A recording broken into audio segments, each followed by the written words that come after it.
Alors, bonjour tout le monde, j'espère que ça va bien. Nous voici donc rendus au deuxième tutoriel sur les compétences en géographie. Nous allons traiter dans celui-là de la compétence 2 qui est bien sûr interpréter un enjeu territorial. J'ai séparé cette compétence en trois éléments importants, soit traitement de l'enjeu, cerner la complexité et évaluer les propositions des groupes en présence. Je vous les expliquerai dans les minutes qui suivent. Ensuite, nous allons élaborer sur l'évaluation de cette compétence. Donc, compétence 2, interpréter un enjeu territorial. Tout d'abord, le traitement de l'enjeu, c'est-à-dire qu'est-ce qui se passe. Dans un territoire, il y a toujours des enjeux, c'est-à-dire des conflits possibles. Je reviens sur mon exemple légendaire de Montréal. Si on vient avec Montréal, par exemple, sur le traitement des déchets domestiques, par exemple. Montréal est une grande ville, plus d'1 million d'habitants, donc ça produit beaucoup de déchets. Qu'est-ce qu'on fait avec ça? Comment on va traiter cet enjeu-là? Où on va aller déposer ces détritus? On devra donc aller de plus en plus loin dans des villes ou des villages afin d'entreposer ces matières nauséabondes, etc.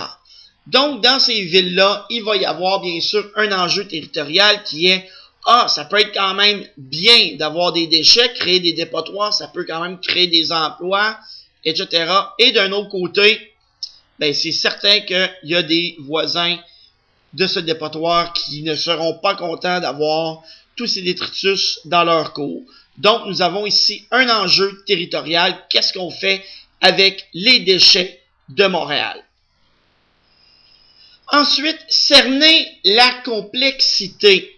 On peut donc voir que cet élément, je reviens avec mon exemple des déchets, est extrêmement complexe, puisque l'humain n'a pas le choix de développer, de consommer et d'avoir des déchets. C'est donc tout ça, là, toute la complexité qui existe, qui est extrêmement important lors de la deuxième compétence, interpréter un enjeu territorial. On doit donc discerner la complexité intéressante du sujet, de la source du conflit sur notre territoire. Ensuite, nous avons le troisième élément qui est évaluer les propositions des groupes en présence.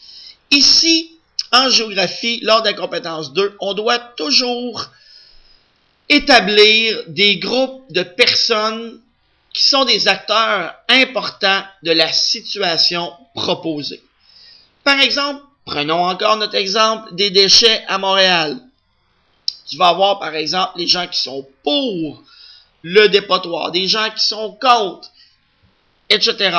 On doit donc analyser, interpréter et mettre en valeur ces fameux groupes en présence. Nous avons donc finalement l'évaluation. Premièrement, lors d'évaluation, on doit mobiliser les éléments pertinents. Qu'est-ce qui est pertinent? Qu'est-ce qui est important dans notre interprétation d'un enjeu territorial? C'est quoi les éléments? L'économie, par exemple, côté social, côté les aspects du territoire, etc. Deuxièmement, on doit trouver l'établissement de la dynamique, c'est-à-dire quelle est l'action-réaction de cette interprétation. L'action ici, si je reviens à mon exemple montréalais, l'action ici, c'est on doit se débarrasser de nos déchets. La réaction, où va-t-on les mettre?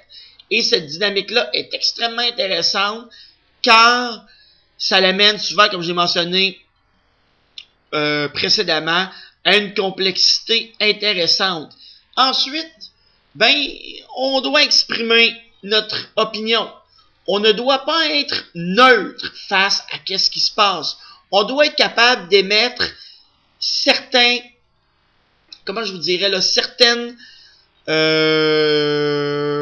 expressions qui font de nous un personnage à part entière qui réfléchit face à la situation données.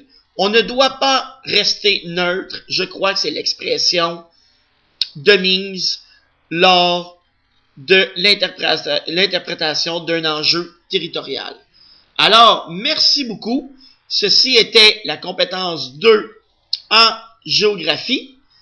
Je vous demande, si ça vous tente, de vous abonner à mon canal. Et bientôt, ce sera la compétence 3 en géographie, c'est-à-dire construire sa conscience citoyenne à l'échelle planétaire. Merci, au revoir.